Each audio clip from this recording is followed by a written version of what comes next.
Assalamu alaikum, dear friends. How are you?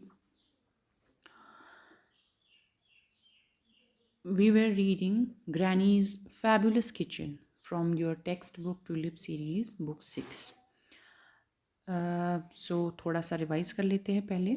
ग्रैनीज़ fabulous kitchen जो था ये रस्किन बॉन्ड की एक स्टोरी है, शॉर्ट स्टोरी यहाँ पे लिखी है, तो आपकी बुक में है उसकी रस्किन बॉन्ड के एडवेंचर्स में से एक स्टोरी। और उसमें हमने पढ़ा था कि रस्किन बॉन्ड अपनी जब अपना नानीहाल जाता था, ग्रैंड मदर के घर जाता था, तो वहाँ पे वो क्या करता था, उसके किचन में क्या बनता था।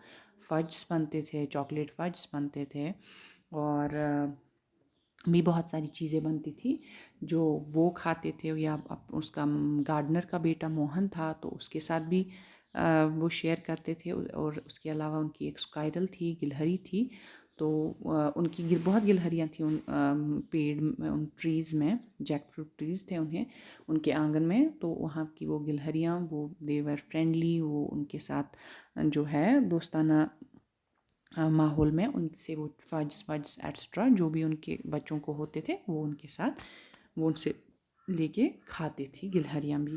तो ग्रैनीज फैबुलस किचन में और क्या है, आइए पढ़ लेते हैं। ठीक है, page number 121। Mohan and I could climb almost any tree in the garden, and if Granny was looking for us, she would call from the front veranda, and then from the pantry at the side of the house, and finally from her bathroom window on the other side of the house.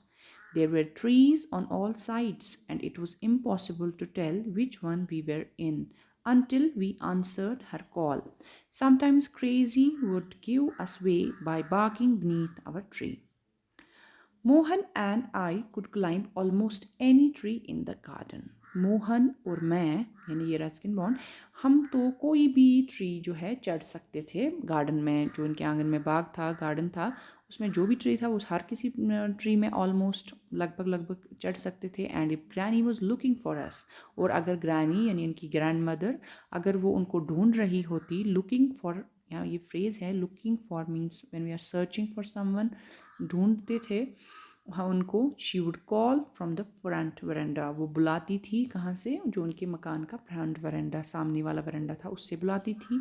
Then from the pantry at the side of the storehouse, या तो फिर pantry से बुलाती थी। Pantry sort of एक store जैसा होता है, ठीक है, जिसमें हम बहुत सारी चीज़ें रखते हैं, किचन जो स्टोर जैसा। तो वो उनके घर के साइड में था, साइड वाले घर, फ्रंट साइड से नहीं, साइड साइड से था, तो वो उससे वहाँ से बुलाती थी। And finally from her bathroom window, और फाइनली कहाँ से, जब वहाँ से भी आवाज़ नहीं लगाते थे तो फिर कहाँ से उनको बुलाती थी, finally from her bathroom window on the other side of house, फिर दूसरे साइड से बाथरूम विंडो थी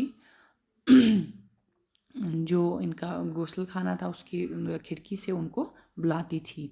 there were trees on all sides, क्योंकि इस घर के हर साइड में ट्रीज़ होती थी, तो उनको पता नहीं होता था कि आगे साइड से है, राइट साइड से है, लेफ़्ट साइड से है, तो वो पहले उस साइड से, फिर उस साइड से, फिर उस साइड से ऐसे बुलाती थी।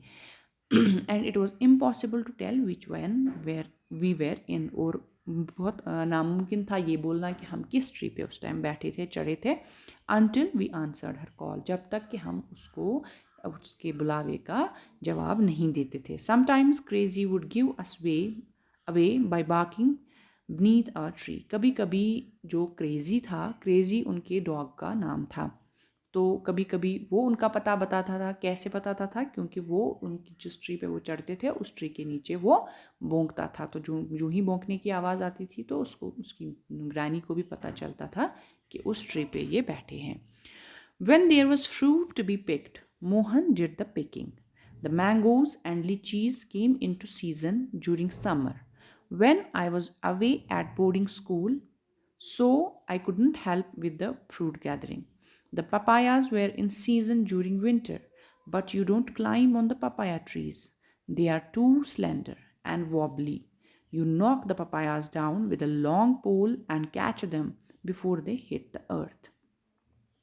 तो यहाँ पे क्या बोल रहा है Ruskin Bond, when there was fruit to be picked, जब फ्रूट पिक करना होता था. पिक करने का मतलब येली जन तिम